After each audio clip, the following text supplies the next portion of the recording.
Well, hello once again. This is a Doctor of Digital podcast, and welcome. I got a special guest today. This is Karl Swanepoel, and he is from Revolancer, CEO and founder. Let me get that right. And if you listen to the end of the program, of course, as always, we got some free offers for you, so stick around. Now, I really wanted to get Karl on the program, of course, because if you can't believe what his program is and his background, that's why I got to get him on there. So listen to this. Check this out.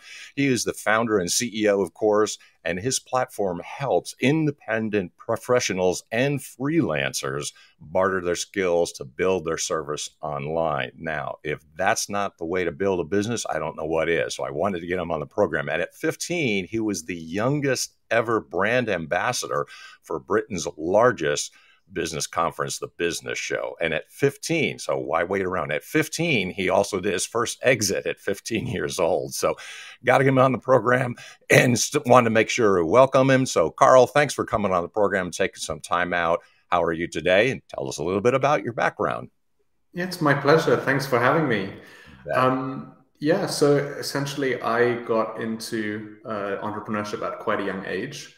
I started by trying to make some money online when I was 13, figured out I could do some freelancing, then realized that the existing freelancing platforms just weren't really working right for freelancers, and they were quite outdated in my view. So then I actually started my first freelancing platform when I was 15, and I grew that to a few thousand users, all while spending nothing on advertising. And then ended up having to sell it just before my 16th birthday after a few months of running it, because I was too young to have a PayPal account and they kept locking my accounts. So that was a barrier that I kept hitting. Yeah. So this is pretty interesting. So you've been around for a while, so you're past 15. So what would you say are some of the biggest changes? Because you make a really valid point here. A lot of these things are outdated, and I notice there's a lot of things that could be updated. So what sort of changes have you seen in your recent experience, and what can you tell our listeners about? Sure. I mean, one really big change that I've seen between being 13 and now 10 years later, was that back when I was building my first websites, the majority of people were browsing the web on a desktop computer, whereas today it's predominantly mobile, and it used to be something like 80-90% desktop, and now it's reversed. Yes. And I saw that kind of happen over actually quite a short period of time. So that was a big change, and I think something really important to keep in mind is that the online landscape is constantly changing. So there are always different social networks that people use, different ways that people can communicate with one another online. So it's important to kind of be adaptive, but also realizing that every time something changes, there are opportunities. Like, for example, yes, the iPhone launches. Now suddenly there are so many app-based businesses, which are now possible, which weren't before. As just kind of an example of that. That's a little bit before my time, though, in terms of starting businesses and so on. But I think that's a pretty key example. And now today, I guess a lot more topical example would be ChatGPT. Would you say that those are some of the hot growth areas, or what kinds of things can you identify? I mean, people are talking about there's always change, so that's a really good point. And what would you say are some of the hot growth areas or things that should people be looking at, especially in the space that you're in? Oh, I'd say absolutely AI. So, ChatGPT generating kind of written content, but then also there are other AIs that generate images, graphics, art, all kinds of different things. So this is a really hot area at the moment. I mean, I have my personal kind of beliefs about about how AI is going to impact the world in the short term, and how that might be different from what the media thinks. But I think it is definitely impacting the world already in a lot of different ways, and namely, software such as ChatGPT now unlock a whole number of different possibilities and different businesses that people can start. So I'd say just this area generally is definitely one to keep an eye on. Could you give us some examples of how AI is used? Because yes, there's all kinds of speculation at this point. So what kinds of ways are you using it in terms of growing, especially growing a business? Sure. Well, you can use it to essentially save time. The way to think about it, something like ChatGPT it's a tool. It's not perfect, but it's a tool you can use. So, for example, you can get it to draft an email for you. Just give it a couple of bullet points. Now suddenly you have an email or website copy, or whatever you need essentially. So it's a very useful tool.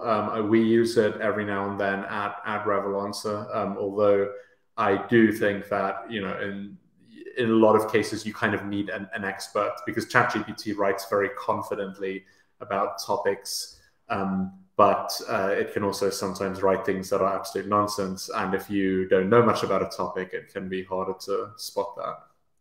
Yeah. So if you're a typical business, well, maybe you can give us an idea. Who is your typical client and what kind of businesses do you deal with primarily? But what kinds of things would you recommend that a business owner be thinking about, especially in terms of the changes and especially in terms of things like the hot growth areas with AI? Because there's a big buzz on that right now. It's something to be very mindful of. I think it is going to change a lot of things. I think it's going to automate some things, some businesses, some jobs, which and that and I think that's going to increase quite rapidly as well. So I think what I would definitely recommend to any business owner is looking to see how they can make use of tools like ChatGPT and integrating that into their business workflow. So I'd say that's quite key. I think sticking your head in the sand about this is not necessarily the right approach and might actually be a bit dangerous. Well, I'm going to say I'm a business owner. I'm going to hold on a second. All this technology and AI, and I'm a little leery of it and what have you. So could you explain a little bit about not only what you would do and help a business, but what kind of expertise would you bring to the table in order to assist them, especially those who are a little bit concerned about things like AI and technology? Sure. Well, I mean, as a Revolancer, we kind of connect different freelancers with one another to exchange services, and also freelancers with small businesses. I know that many of our freelancers have been starting to use different automated tools to, make their own lives easier, to be more efficient in work they deliver to clients. So that's really fantastic. But I would say for a business owner, it depends what you're doing exactly, but I don't think it could hurt to learn a little bit more about something like ChatGPT or the other tools that are available now, and just seeing if they can be useful to you in any way, because chances are they can be useful to you in some way. Like, let's say you need to write about something you know a lot about. Instead of writing, 1,000, 2,000 words, you can just write 100 words, just explaining to ChatGPT exactly what it is you need to write, and then it can write it for you. So there's a very good chance that some part of your life can be made easier by a tool like that. And there's a pretty good chance that more than just one tiny area of your life can be made easier by a tool like that. Can you walk us through a little bit about what your company actually does and give us a typical example so that you can understand what the service is, so you can get a grasp of what you actually do? Yeah, sure. So essentially, we're a platform for freelancers to exchange services and also to connect with clients. So essentially, if I'm building you a website and you want to do some design for me in return, for example, we facilitate that as a platform. We also kind of enable people to showcase their work and then also connect with clients directly on the platform. So there are some services like that are out there. I said, what would you say are the advantages, some of the key differentiators between a person who has a temporary job or a temporary work for someone to do and what you offer? Sure. Well, essentially, we,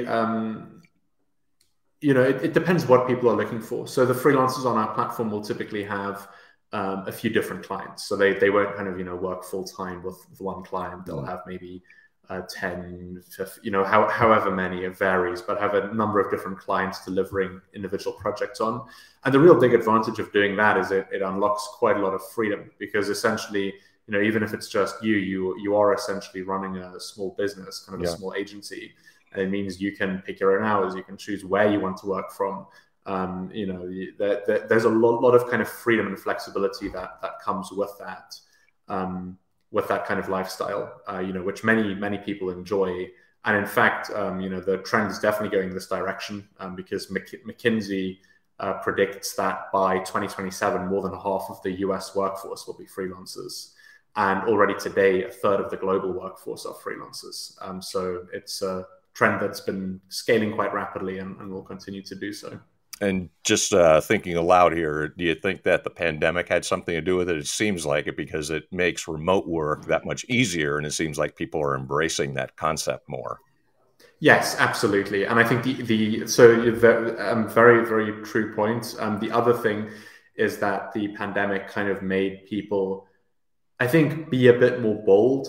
So, for example, you know, going into freelancing when you currently have a stable career is risky, right? But I think the pandemic kind of just reminded people of the fact that, well, actually, there's a lot of risk. You never know what's going to happen, and if there's something you really want to do, then you know you might as well take the plunge. So I think that helped a lot. It makes a whole lot of sense. So for those people that are interested in what they're doing and what you're doing and the kinds of ways that you can connect people with the services that are provided on your platform, how do they get a hold of you, and what would be the best way to get in touch to seek your assistance? Sure. So if you're interested in Revolancer, then you can just Google that or go to revolancer.com. If you'd like to get in touch with me, then probably LinkedIn is the best place. So if you just look my name up on LinkedIn, I'll come up. Fantastic. Well, I appreciate your time. Thanks for being on the show today. We learned a lot. And of course, things are changing and changing very rapidly. And somebody like Karl is somebody that you need to know. So thanks for coming on the show, Karl. Appreciate your time. Well, thank you very much. Really enjoyed it.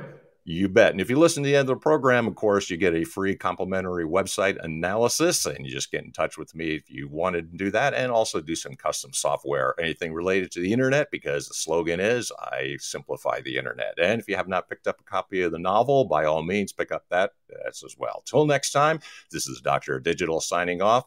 Deus Volt.